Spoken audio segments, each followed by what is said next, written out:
Lesson, we will be covering the After Effects 3D camera track. To begin, we're going to pick our footage that we want to track, and we're going to create a composition based on that. And first thing you're going to do is go down here to Tracker. If this isn't available, you can bring that up through Windows and Tracker, and you're just going to hit the camera track. And the minute we hit that, what it's going to start doing is dropping down points on the footage and interpolating them in 3D space. Depending on the length of the footage, this may take a few minutes. And there's two steps to this.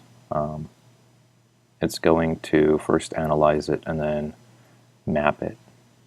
So we're just going to wait for it to finish.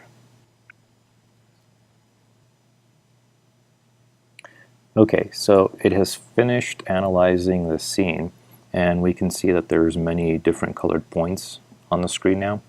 And if we pan across, we should see that it starts to track these in 3D space. So what we want to do is find our plane that we're going to be mapping, and we can do this by moving the mouse cursor over these, and you'll see that it starts to select points.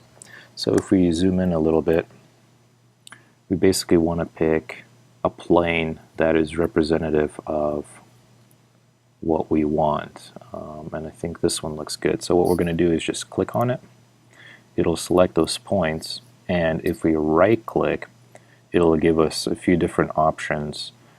The one we're going to be using is to create a solid and a camera. So we're going to click on that.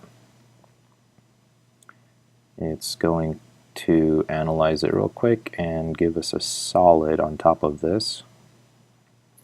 So now we have a pink solid on top of our screen, and if we zoom out a little bit, we can pan across and just see to ensure that it sticks on the screen where we want it to do.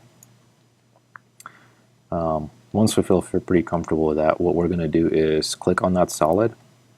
We're going to right click and pre-compose. What this is going to do is just create a composition using only that shape.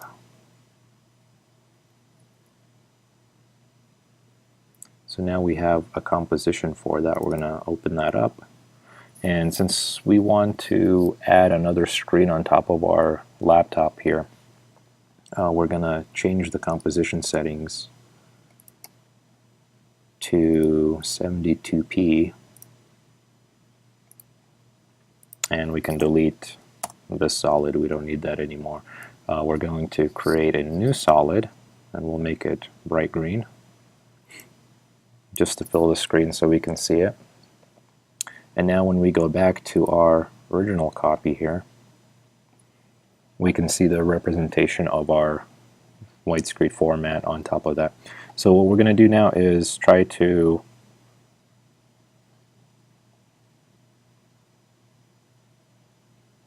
fit this on here. And it doesn't have to be too perfect, but we want it to roughly fit the screen. And we might have to rotate it a little bit, and we can do that by using the orientation here.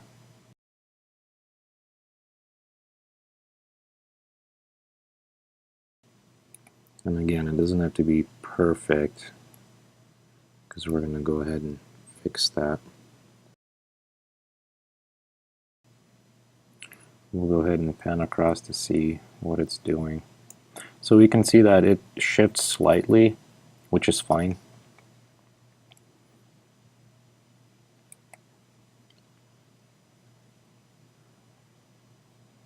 So now what we want to do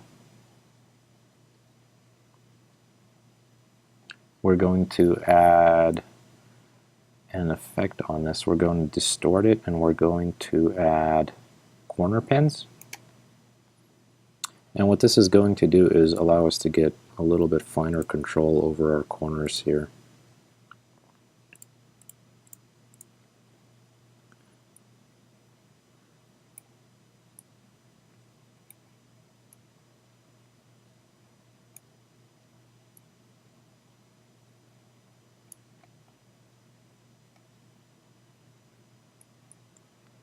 So if we jump down to the end of this video,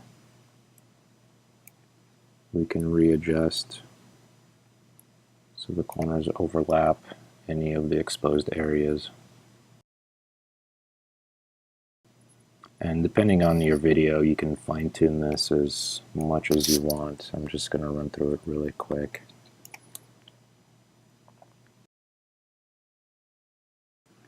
Alright, so now if we kind of cross this, it looks pretty good. So what this allows us to do is create basically a mask over anything that we want to superimpose anything on top of.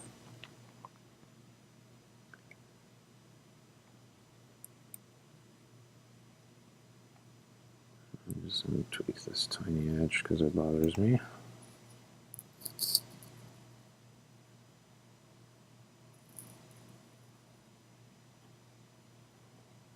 Alright, so what's nice about this is once you have set up your initial mask,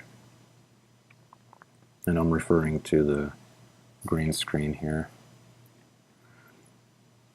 you can go back to your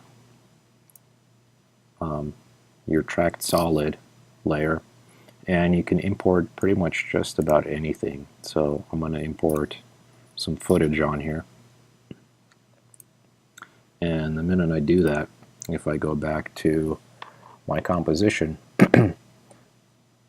that footage is automatically added and adjusted to my camera track.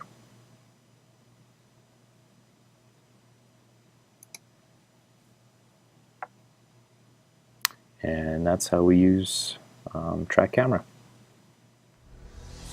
In Washington State. And while I won't get ahead of the ongoing response and rescue operations, we know that part